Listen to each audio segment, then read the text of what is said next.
mbokk yi nettali bu am solo lool te mat a bàyyi xel moo ngi nii ñu jëlee ko ci téereb al imaamul Xasaali yu bi ñuy wax ixyaau ulumiddin. Seydina Omar radiyallahu anhu bi mu nekkee xalifa dafa mës di dox ci biir dëkk bi ba tolloog benn kër mu dégg luy yëngu ci biir kër gi. mu daal di xool gis ne dañoo tëj bunt bi, mu tëb miir bi dugg ci biir kër ga.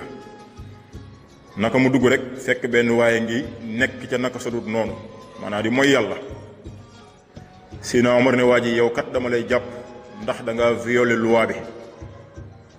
waa ji ne ko, yow kilifa ak jullit ñi taxawal, man de bu dee mooy naa yàlla dëgg la, waaye genn mooy laa def benn. yow nag mooy nga yàlla ci ñetti anam. Seydina Omar ne waa ji ahadi, waa ji ne ko waaw. mu ne ko ban ak ban la? waa ji ne ko bi ci jëkk mooy alxuraan nee na wala tajassasu, bu leen luññutu. yow da nga maa luññutu ndax sama biir kër laa nekk.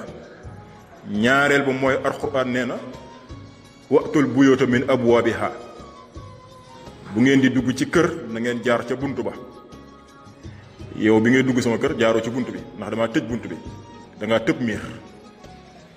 ñetteel ba mooy alxuraan nee na laa tadxuluu buyuutan gayra buyuutikum xataa tasta'nisu wa tusallimu ala ahliha, bu leen dugg kër jàmbur te yëgluwu leen, nuyoo ba ñu wax leen jàll si leen.